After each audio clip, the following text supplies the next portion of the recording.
Good morning, sixth grade. Welcome to our third week of virtual learning. This week, we're going to be talking about Earth's spheres. There are 5 spheres: the hydrosphere, cryosphere, geosphere, atmosphere, and biosphere. I'm going to quickly go over your schedule, which is found on Edmodo. Going to show you where to find it again. So currently I'm in period 1. So again, whichever period you are for me, you click where it says science period 1, 2, or 3. You click the folders. You click this week's folder, April 13th through April 17th. Then right here is your schedule. As I continue to add things like your videos, it will go further down the list. But right here is your schedule, which I will pop up. The PowerPoint that I'm going to go over in this video is right here. The study jams is a PowerPoint that I'm going to go over later this week, and part 1 of Crash Course Kids and part 2 of Crash Course Kids for the spheres. It's only talking about 2 spheres. It's talking about the geosphere and biosphere and the hydrosphere and the atmosphere, but I think they're blending the cryosphere and the hydrosphere together for this video. I'm going to show you the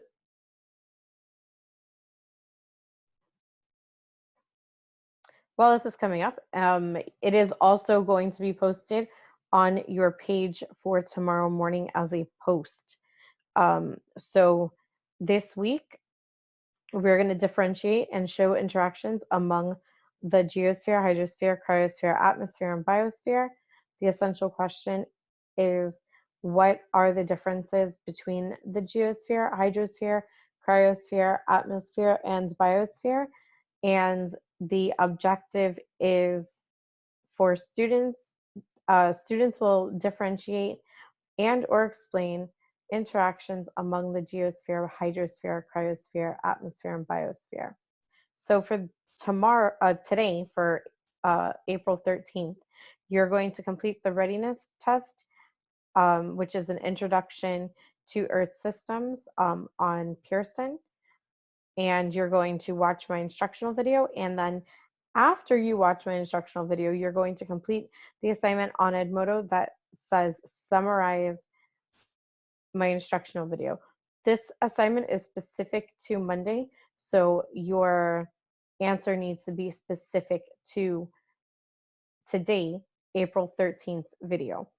On Zoom, we're gonna go over, we're gonna review so you guys know what's going on, and then we're gonna do like a kind of like an interactive PowerPoint activity. As the week goes on, I will introduce all of these things in all of my videos. In the folder section, my video will be posted here. It can't be posted yet because I'm still in the middle of creating it. And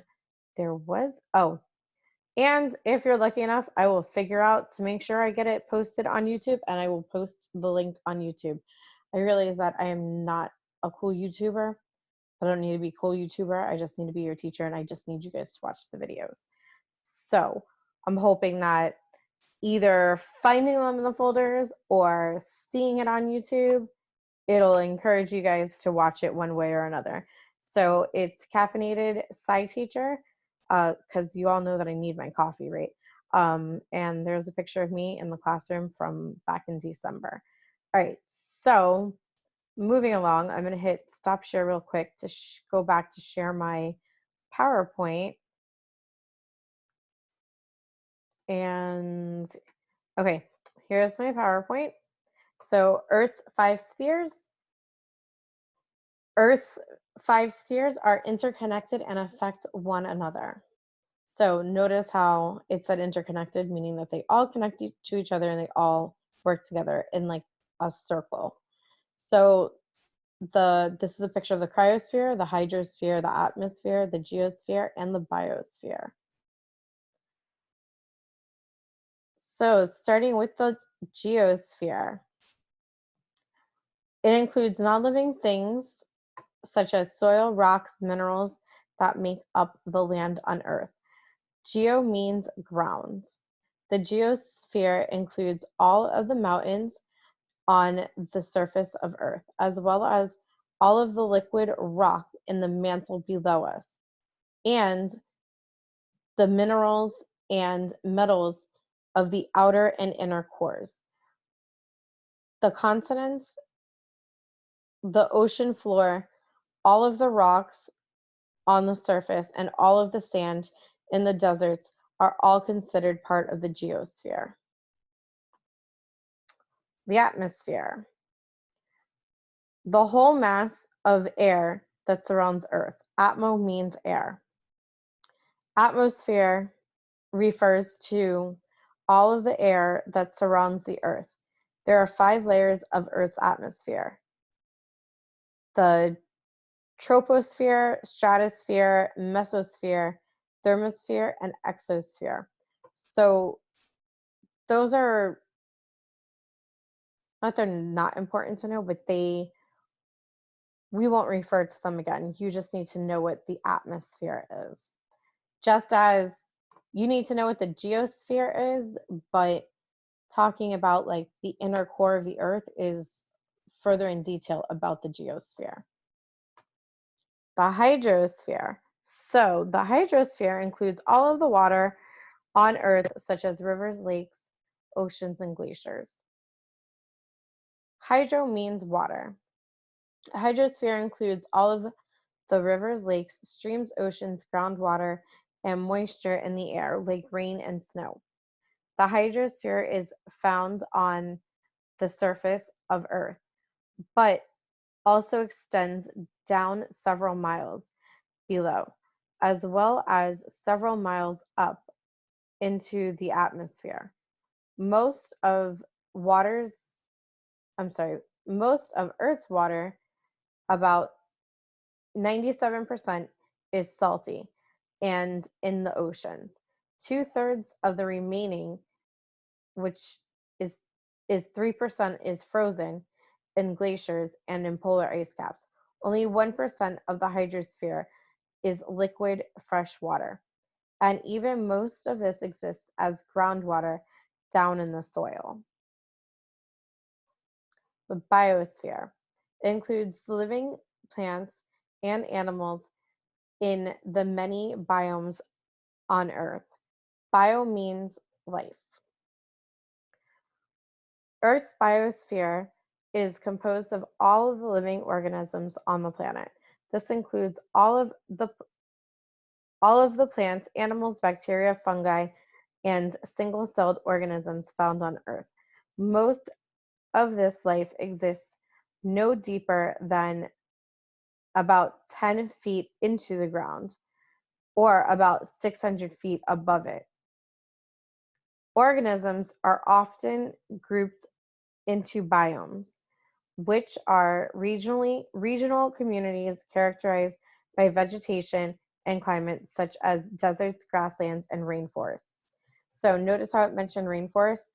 Those are the ones that they're talking about 600 feet up in the air, because the trees are very tall and there's animals and bugs and birds that live in those trees all the way at the top of the rainforest. The cryosphere. This writing's small, so I have to pull the computer a little closer to me so I can read it. It includes all of the ice covering land and or water. Cryo means ice. Ice and snow on land are one part of the cryosphere. This includes the largest part of the cryosphere, the continental ice sheets found in Greenland and Antarctica, as well as ice caps, glaciers, and areas of snow and permafrost. When continental ice flows out of land and to the sea surface, we get shelf ice. The other part of the cryosphere is ice that is found in water. This includes frozen parts of the ocean, such as waters surrounding Antarctica and the Arctic. It also includes frozen rivers, lakes, and mainly occur in polar areas. So the cryosphere is basically, it literally said it's ice, but it's frozen ice, frozen water, which frozen water is ice, and it's the cryosphere and the hydrosphere, they all work together, but those two really intermingle because the cryosphere is frozen water. Okay, so that's basically all I have for you guys right now. Please make sure you guys do all of your assignments. If you forgot to do something last week on Pearson, please make sure you guys get it done and let me know when you finish it. All right, I'll see you guys on Zoom. Bye.